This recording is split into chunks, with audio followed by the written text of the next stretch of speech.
ఒకసారి వీడియో తీసుకున్నా అనిపించింది. సరే అని ఎమ్మడే ఫోన్ చేసి హనుమంత్ ఎట్లా ఉంటుంది కనుకో నా వస్తే ఒకసారి దర్శనం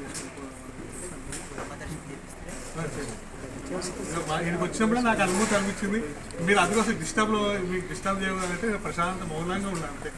ఎందుకంటే మనకు తెలుసు కదా, మనకు మౌన విద్య అనేది మనకు వచ్చి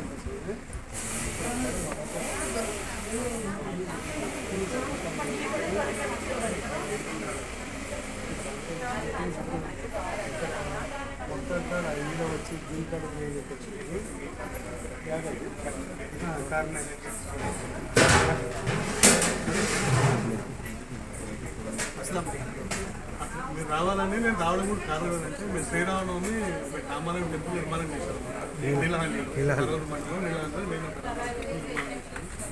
అక్కడ శ్రీరామనవమి చాలా బ్రహ్మాండంగా అప్పుడు ఇంకొకటి డిసెంబర్ 30 తారీఖు మా గురువు గారి ఆరాధన కార్యక్రమం అది 50 దినాలు మఠం కట్టించాను.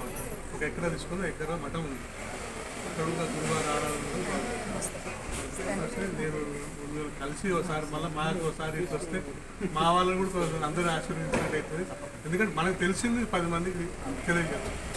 అదే మన లక్ష్యం. ఒకసారి